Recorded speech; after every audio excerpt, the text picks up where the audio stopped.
All right, hey everyone, I'm here with Brady, not Spencer, with his Frieza deck and his Galactic? Galactic Emperor, yeah. Galactic Emperor, okay, I know the name. So like this leader is like by far one of the coolest in the game.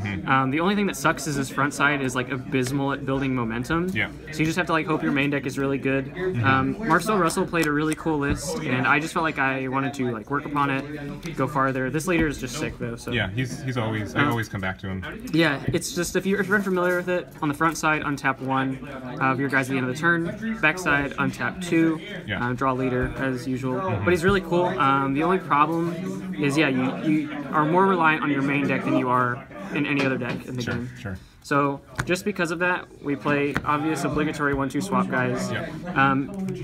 They just build card advantage. Not a lot of times Awakening is like the best option, but you need to get to the point where you have cards in hand to start like snowballing your opponent.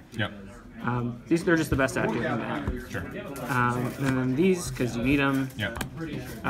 Now, the best engine in the deck and why this deck is so powerful is Chaozu and Krillin. Yeah. So, when what do they do? Like, that's a lot of people are like. Yeah. So to cut it simple, so you have your blocker, and he turns to 15, and he draws a card when Krillin is played, and then he goes to 20k and crit.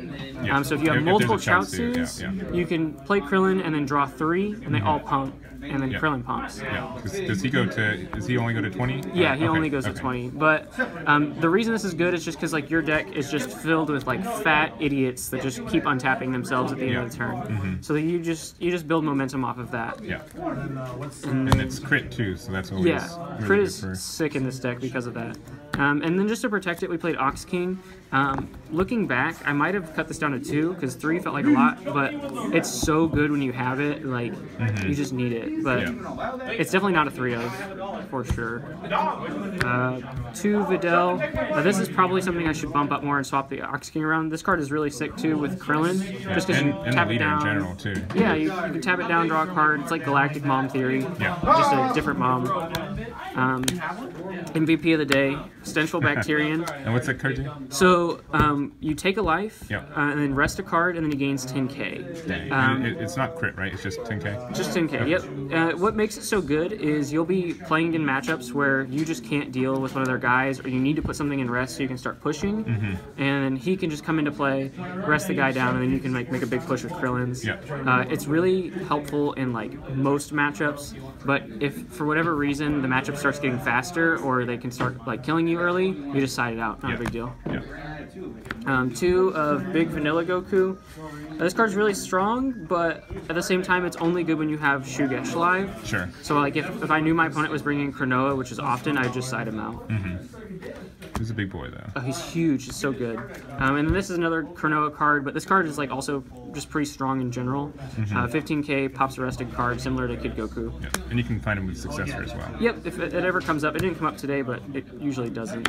And then 2-2 line. This could be anything. Shugesh is fine. I don't know. I didn't draw it a whole lot today with like good combos, and the other half of the time my opponent just had Cronoa, so it didn't matter.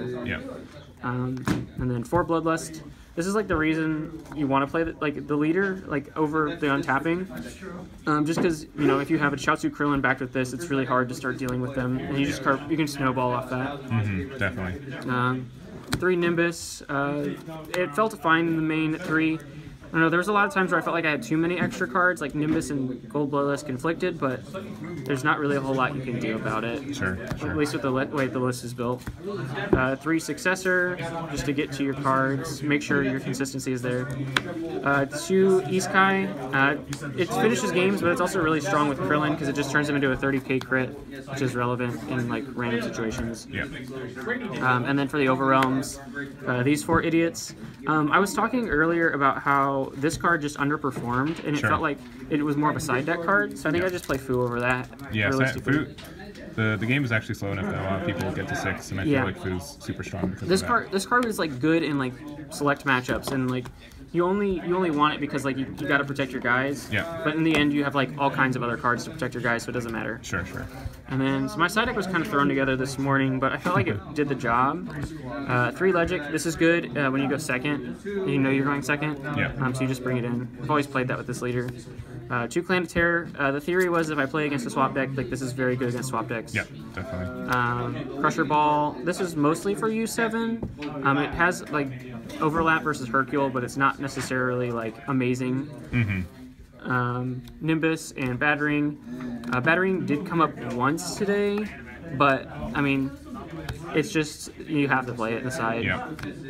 Haru's pretty good today, just because most people are playing like U7 decks. Yeah. Foos. This is probably like better than Mass Sand in some situations, but you have it just in case. And then the card I should have made was Scientist. Okay, cool. Yeah. And what was your record for the day? So I ended X2. My losses were to Spencer because of a chain attack Zeno that I just couldn't out. Yeah. I used up all my bloodlust at that point, and then I lost to Devin playing Hercule. Yeah. The deck just has like a horrible Hercule matchup, which is like kind of my fault for like building the deck to not have it. But yeah, that's just whatever. Cool. All right. Anything before we go? Shout out to Maddie. She's in Iowa right now, so I came here, and she probably has no idea where I've been because I haven't texted her all day. So okay. That's where I'm at. Shout out to my roommate Truman who helped me theory the deck. And shout out to Guerrilla Games because we're sick. Yes, definitely. So, all right. Thank you so much, and we'll catch you guys next time.